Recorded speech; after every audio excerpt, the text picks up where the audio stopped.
So over the weekend, I contributed to the meme and I did Barbenheimer Saturday. Yes, like 5.5 hours of movies. I sat through both in a double feature, and I'm going to talk about Oppenheimer. This movie is, of course, directed by Christopher Nolan, who has become one of the most renowned directors that there are out there. I find it very interesting that a lot of people that are casual movie fans, people don't know the names of a lot of directors that make the films. They know the actors, but they don't really know the directors. But Christopher Nolan is one of those directors that has managed to kind of branch out from that, and people know him like as much of a celebrity as they know the actors in the film, and people go see a Christopher Nolan movie just based on the fact that Christopher Nolan is the guy that directed this movie. I think there's very few working directors that are like that today. Obviously there's always Steven Spielberg, Tarantino has his audience, Kevin Smith has his audience.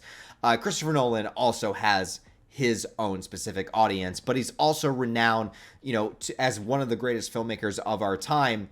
Or at least of like the modern age, because he's just put out banger after banger after banger. Inception, Interstellar, the Dark Knight trilogy, The Prestige, a Memento. He has so many great films. And Oppenheimer is being called like one of his best films by a lot of people. And I can understand why. I still like some of his other films better, but I can definitely understand why. Because this film is heavy. It's dark. I think it utilizes a lot of things that Christopher Nolan does very well, which I'll talk about in a minute. And of course, the performances by the actors are incredible. Cillian Murphy as Oppenheimer himself, Robert Downey Jr. in here. Again, Robert Downey Jr. has incredible scenes, but he's not in a ton of this movie, actually. And other great actors that only show up for like a moment, like Rami Malek is here for like one scene. Josh Peck is in like one scene, which is great. Jason Clarke, and there's just Emily Blunt, Florence Pugh. There's just Matt Damon. There's so many great actors in this movie. And I think it's because Nolan has built that reputation, and everybody kind of wants a piece of the action, right? Like everybody wants to be in the Nolan movie. And I think this is the movie to be in, because I guarantee this movie is going to get an Academy Award nomination for Best Picture, probably Best Actor with both Cillian Murphy and maybe Robert Downey Jr. for Supporting Actor. Nolan himself might get a Best Directing Actor or Best Directing nomination. This is just going to be one of those movies. Now, there's a few things to know going into this movie. It is 3 hours long, and this is a dialogue-driven movie. This movie is very fast-paced, but it's very much about the interactions with the characters, the conversations they have, and the tension that is built up basically through dialogue. So it's not a movie that's, despite being about the atomic bomb, there is the scene where they test the bomb, which is pretty spectacular, but the movie is not an action, oriented film. It's not about the war. We don't see the war. We talk about the war a lot, but we don't see the war. We are coming at it from the perspective of Oppenheimer himself. It very much is a biopic that's focused on his perspective and the things that he went through both before, during, and after the creation of the atomic bomb. So all of that is there, but this is his movie about him as a person.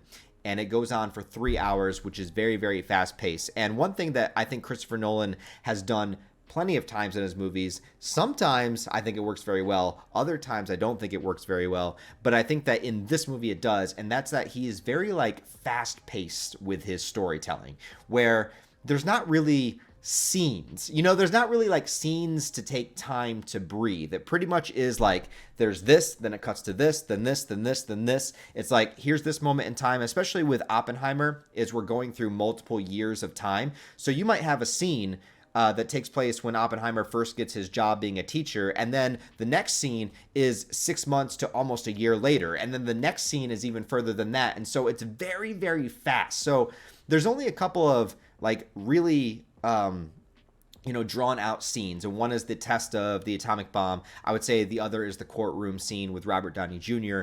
And of course Oppenheimer is going through sort of his own not a courtroom scene, but like like an interrogation kind of thing, where he's sitting in a room and he has all of his friends and colleagues and people that like him and people that don't like him that have to come in and kind of talk about him as a person and what the government is thinking of him and what they're going to allow him to do and how he's being discredited in one way or being accused of being a communist or being in relations with the Communist Party based upon people that he knew in his past. And there's like a whole bunch of things that are going on. Also deals with his relationships too. So he has this romantic involvement with Florence Pugh's character. Florence Pugh, by the way, is, oh God, dude, dude, gorgeous. Anyways, even in this movie, which I was not expecting, but I didn't complain. Also, Emily Blunt that he gets with later, who would go on to become his wife. So, all of these characters are very, very important in dealing with just who he is as a person.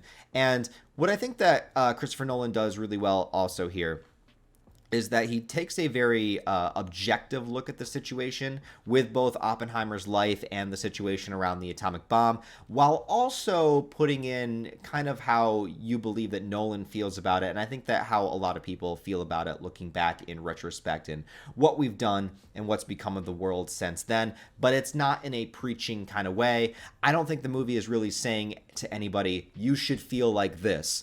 I think the movie is really showing this is what happened. This is where the world was going at the time. And then after the movie is over, especially with the final scene, which was just the final scene.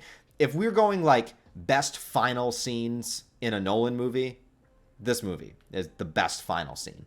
And after that final scene, you really start reflecting on just humanity in general and everything that has happened and just how much this event has changed the way that opposing countries or opposing nations view each other. It changed the way wars are done and created. It just changed so much about the world, and things are still ever changing and getting more and more advanced. And it's just sort of like, it just makes you look at the differences between before it happened, because you see everything that happened before the creation of the bomb, and it just makes you reflect on how the world is now, and it just hits. It just works. It gives you this sinking feeling in your gut, but there's nothing you could do about it.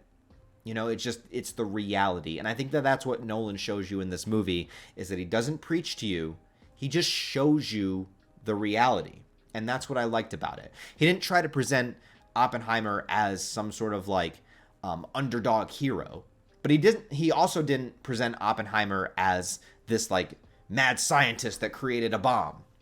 He's just a guy, right? And he deals with a bunch of shit and a bunch of darkness and a bunch of happiness as well. And it's just about him as a person. And I really, really appreciated that.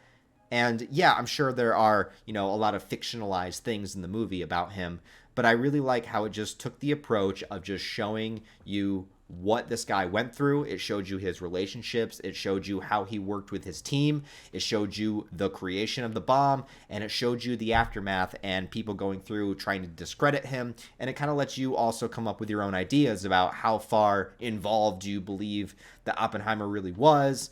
There's the admission to, it's not really a spoiler, but he lies to an official officer at one point for a reason. But it is on record that he lied, so that, leans into his discreditability and all that. So all of that is there. On top of that, this movie was filmed all on film, not digitally, and of course with no CGI also. So Christopher Nolan has gone on record many times saying that he only tries to use CGI when he absolutely has to, and that he can't even conceive of doing it another way. So this movie is also presented in the fact that everything was done with real practical effects. But there isn't really anything you would use CGI for in this movie other than the atomic bomb test that you see, right? There's also a really dark moment where Oppenheimer is given a speech and people are reacting to the use of the bomb. This isn't a spoiler, this is history, right? They're reacting to the use of the bomb that was dropped in Hiroshima and Nagasaki, and he has a bit of like an out-of-body sort of experience, which was done with all practical effects, and it's a really dark scene. But I like and appreciate the fact that it was done practically and what happens when he's kind of walking away. I don't want to spoil anything, but it just gave very, Grave of the Fireflies, Barefoot Gen kind of a feeling to it, if you guys know what I'm referencing. Like, it just gave you sort of that feeling, and it sort of is that moment where it's out of his hands, like Oppenheimer was responsible for the creation of this weapon, but after it was created, then it's up to the world. It's up to the military. It's up to the opposing forces that will eventually create, they will mimic the creation of the bomb somewhere else. And then somebody will take that idea and advance it even further and make it even deadlier. And it's just like, once it's out of his hands, it's like it's in the world and there's no going back. And that's the feeling that it gives you. That's the feeling that scene gives you. that's the feeling that I left the theater with, is just this idea that this thing did not exist, and everyone's trying to push the boundaries of science. They cover the moment in time where they split the atom, which was of course the catalyst for eventually creating this. So we realize that involvement, that advancement in science happened, the splitting of the atom, and it's like, once these things happen, they may be miraculous and it may feel great, but there really is no turning back, and that's true with all technology, right? And there's some times where you kind of are nostalgic about what happened before and how things happened before, but after it's created, now we have to live with it, and now somebody else is going to take that creation, take that invention, and push it even further. And that's what humanity does, and that's what we've always done. And sometimes that's good, sometimes that's not so good. And it's also arguable in this movie about whether or not it was a good thing. There are plenty of times the question is asked in this movie, do you think it was right that we dropped the bomb on Hiroshima and Nagasaki? Do you think that ultimately was the right call? And that question is presented to multiple characters, and multiple characters feel very differently about it. And I love when it's presented to Oppenheimer during the interrogation, because I don't want to spoil anything in the movie, but he's talking about how he was doing his job. It's like what happened afterwards wasn't his call. You know what I mean? So it's like, regardless of how he feels about it, it still happened. You know what I mean? How he feels about it isn't going to change what happened. But really, what can I say? I mean, there's great performances all around. I think that if you're a Christopher Nolan fan, you're going to love this movie. I think that if you are a fan of historical dramas or historical biopics, this is one of the better ones. I'm not a huge biopic person, and I'm definitely not a history buff, but this movie was great. So if you like that shit, you're gonna like this for sure. If you're a Cillian Murphy fan or a Robert Downey Jr. fan, you're gonna love this movie. I just think the people that this movie won't be for are people that are not invested in dialogue dramas, because I will tell you, this movie is 3 hours long, and 2 hours and 45 minutes of it are people talking. Okay, so you have to be able to be invested in dialogue and tension that is built in courtroom scenes, in interrogation scenes, in scientists getting together and putting ideas back and forth, and making mistakes and correcting it, and the military and what they what they allow to be heard to the public and what they don't. And it's just it's a very dialogue driven film. So if that is not your cup of tea, you will be sitting there for 3 hours, probably not enjoying yourself. But like I said, if you're a Nolan fan, if you're a historical person into historical dramas or biopics, or you are just very captivated with dialogue-heavy dramas, this will definitely be one you will like. I would be shocked. I would literally probably pee myself, not on camera, other than just for fun, if this movie doesn't get nominated for Best Picture. I don't know if it will win, but if this doesn't get nominated, I would be very surprised, because it hits on all cylinders. It hits on every aspect, from the filmmaking to the writing to the directing to the performances. And it's very poignant, it's very powerful, and it really makes you think about life and think about humanity. I think the best stories, movies or books or manga or anything that's out there, I think the best stories that exist are ones that really make you, that either inspire you to do something. Maybe this inspires you to make the next bomb. I don't know.